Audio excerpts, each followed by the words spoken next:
Did you know that you can decrease your risk of obesity and cancer by eating healthy foods? Here to tell us more about it is Family and Consumer Sciences agent Jana Anderson. Thanks for joining us today, Jana. Glad to be here. So, when we put cancer and obesity together, why are they usually lumped with the word prevention? Because especially for obesity, there is a lot of things that we can do lifestyle-wise to prevent from becoming obese. And the same thing with cancer, even though there may be hereditary or in your family line that people have a certain type of cancer, there are some things that we can do with our lifestyle to prevent types of cancers. And we hear, about breast cancer most often during this time of year, but they're intertwined because there are things that we can proactively do to prevent our risk of those certain diseases. And that makes a lot of sense when you say it like that. Now, are there certain screenings that you can do to, detect breast cancer? Sure. So that's a good example, breast cancer. There are different screenings that you can do. My first suggestion would be to talk to your healthcare provider so they can refer you to a place that would do mammography or would do some type of ultrasound to give you a baseline to see what's going on, to get a good picture to see what's going on. Typically everything is healthy and you're good to go.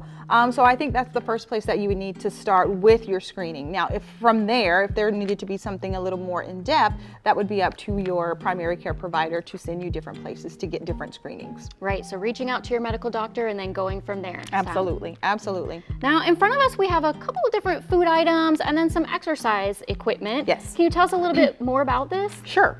So I talked earlier about lifestyle and how that can impact obesity and cancer.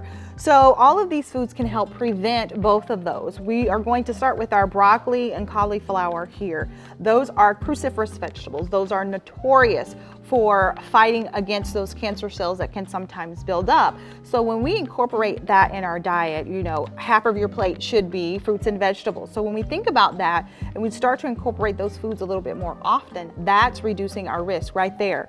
We have kale, we have our chia seeds and lentils. For our protein, we have our lentils.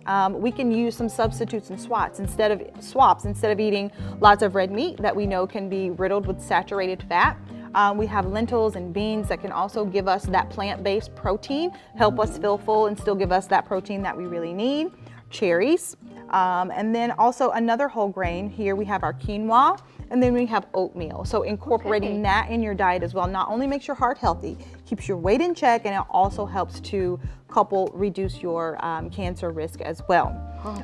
Hand in hand, healthy foods, staying active. I try to shy away from the whole word of exercise because people look at me like I have 10 heads when I do that. So I just like to say stay active. As we age, we need to keep moving. And I always encourage people to do something that's fun. So do something you like to do. I can't tell you to run 10 miles. I hate to run. And I won't. I know. I hate to run. So do something that you love to do and that is fun. When we do weight-bearing exercises and we provide a little bit more stress and a little bit more momentum to that muscle, then therefore we're building up that muscle mass, and that also helps us to fight off those calories sometimes when we are not in the mood to do, some type of physical activity. So those are ways that can also help us prevent cancer and also decrease our risk for becoming obese. Well, I know I'm going to get some of these foods in and also do some exercise that I think is fun, which will not include running. But again, like you said, something that I think is fun to get, a healthy lifestyle. Absolutely. So my one last question is, a lot of times people think when we eat healthy, it has to be expensive. Is that true? It does not. We are approaching or in the fall season at this point. So I always give people the tip that find in your grocery store, whatever is close to you, what produce is available at that time period. It's in abundance at that period. So it's going to be, the cost is going to be a little bit lower because there's not, it's not scarce. So think of those fall foods. We think of apples, we think of pumpkins, we think of collard greens, and all of those things can be, used as some of those preventative foods, but shop when it's in season. That's a really good way to do it. Think about those coupons and become a reward member. Sign up for those reward members, whether a Publix and you tie it to a gas station. It really, really helps reduce the cost of certain foods that can tend to be on the higher end. Those are some great tips. So, I love fall, so I'll be sure to start shopping for things that are in season and using those coupons. Absolutely. So now you know some healthy foods and exercise that you can do to prevent obesity and cancer.